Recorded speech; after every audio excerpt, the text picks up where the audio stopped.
Hey everybody, sflogicninja here, or you can call me David Earl, I don't care. Just got back from New York City, had a really great time, got recertified for teaching Logic 8, and that went really well. It was a hard test. I mean, it was a hard deal. Basically, they were saying, yeah, if you knew Logic 7, you don't necessarily know Logic 8. So it was great. I had to step up, and it went really well. Also met some cool cats.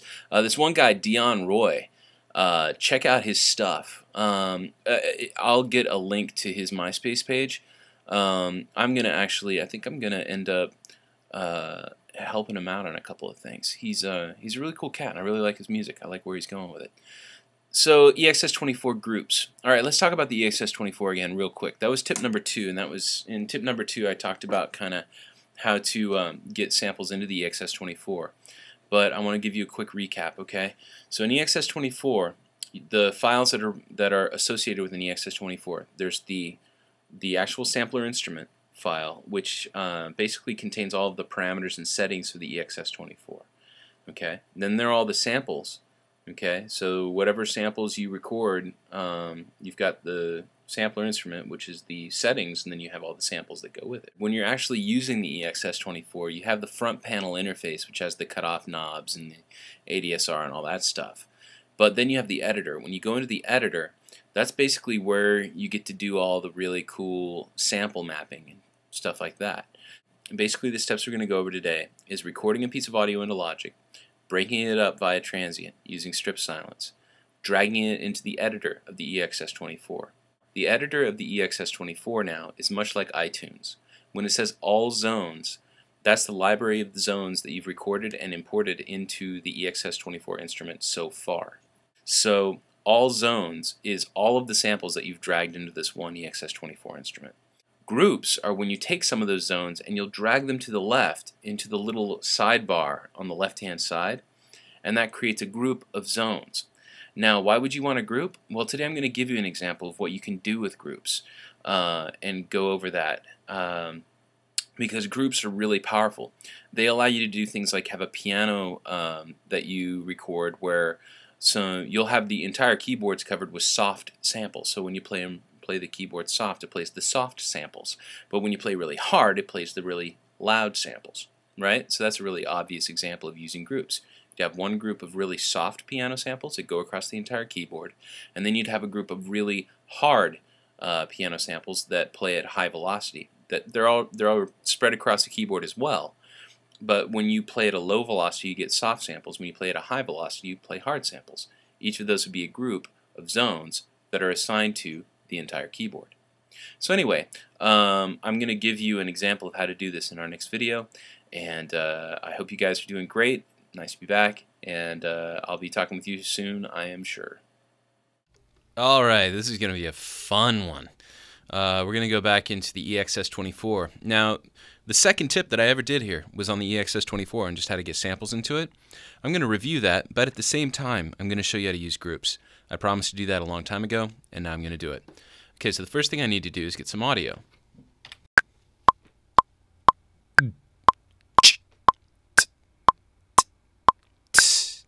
Dum, dum, dum, boom. Great. So then Control X. Okay, that's a key command for strip silence. You can also find that under the audio menu. Breaks it all up into pieces. Okay. Now I'm going to go to Instrument 1. Take this out of record. Instrument 1, and we're going to use an EXS24 multi-output. And hit the Edit button. That brings up our editor. Now the editor is laid out a lot like iTunes. In iTunes, you have all of your songs are going to be located in a library. And then what you do is you make playlists out of the library, right? Well, the EXS24 we're going to treat the same way. So I'm going to grab those regions that I just made, and I'm just going to drag them right into this window. It's going to say, hey, do you want to auto map? Do you want to try and read the drum sounds, or do you want to do contiguous zones? Contiguous zones, it means it's just going to lay them out chromatically at C1. Yeah, cool. Alright, so at this point, I have myself a playable instrument.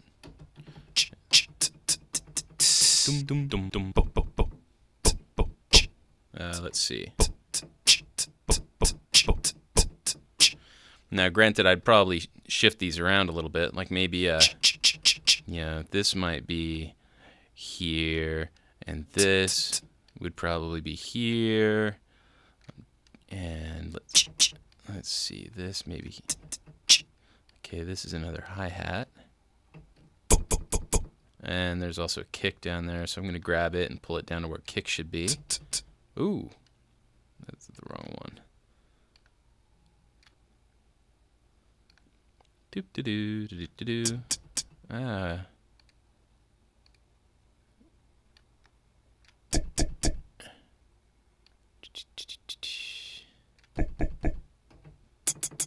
Okay, great.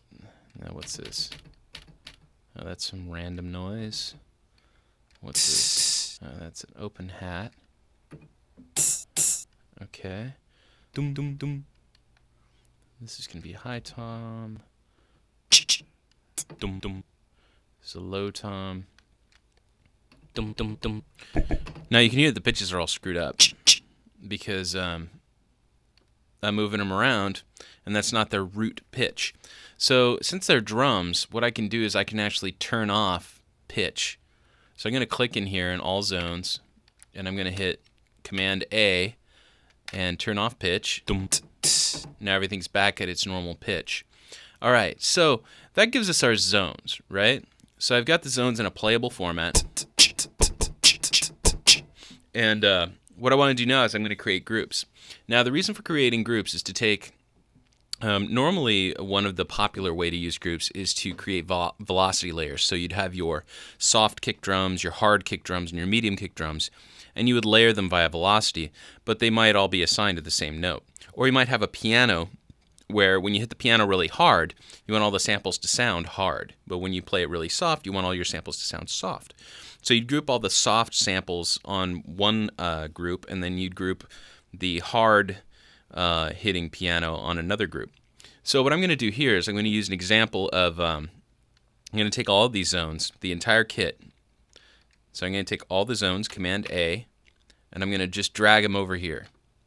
And I'm going to call this, I'm going to name this group, double click it and call it Dry Stuff. And dry stuff is going to go out output 1 and 2. So I'm going to click in here, select all, and I'm going to say main. Main. There we go. Now, I'm going to click over on this group, and I'm going to hit Apple C, Apple V. And this is going to be called Wet Stuff. And I'm going to click over here. I'm going to hit Command A, and I'm going to assign the outputs to 3 and 4.